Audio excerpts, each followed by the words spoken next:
Assalamualaikum warahmatullahi wabarakatuh. Salam progresif. Menteri Investasi dan Kepala BKPM Bahlil Lahadalia menyampaikan IKN harga mati dan harus jalan terus. Menurut saya inilah pernyataan yang sangat arogan dan terkesan memaksakan. Mestinya Menteri Investasi dan Kepala BKPM ini melihat kondisi real bangsa kita hari ini. Bagaimana hutang luar negeri kita yang menumpuk dan itu belum bisa diselesaikan. Bagaimana rakyat miskin, pengangguran, rakyat begitu banyak yang melarat. Lalu kemudian perekonomian kita pasca pandemi ini belum juga pulih. Belum lagi pajak yang banyak dikeluhkan oleh masyarakat. Harusnya jajaran pemerintahan Presiden Joko Widodo berfokus kepada pemulihan ekonomi, menyelesaikan hutang-hutang luar negeri, menyelesaikan janji-janji kampanye yang disampaikan pada saat pemilu waktu lalu.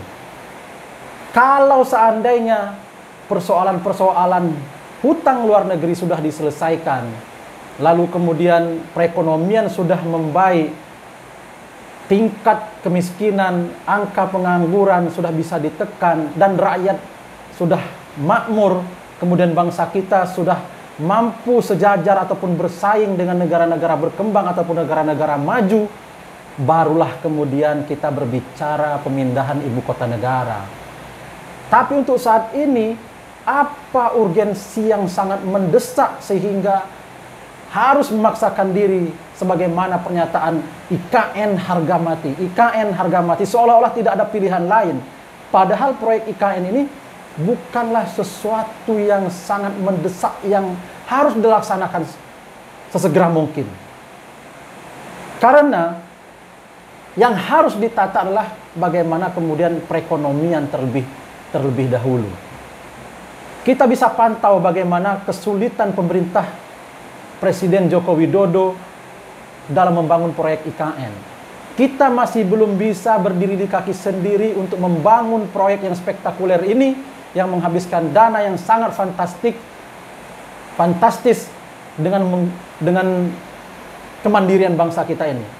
Kita bisa pantau bagaimana kemudian pemerintahan Joko Widodo berharap ada investasi dari negara luar untuk mampu membiayai proyek IKN ini. Artinya kan ini kan sangat jelas di depan mata bahwa kita sebetulnya belum mampu. Kalau seandainya kita sudah mampu, tentu kita tidak berharap dengan negara-negara lain. Nah, sementara kita hari ini melihat pemerintahan berharap investasi dari luar.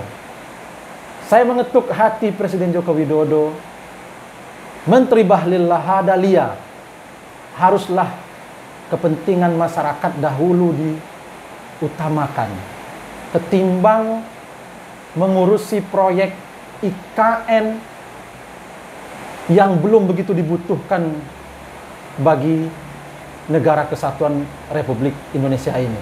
Harusnya jajaran pemerintahan Joko Widodo merenung dan mengambil pelajaran dari negara Sri Lanka.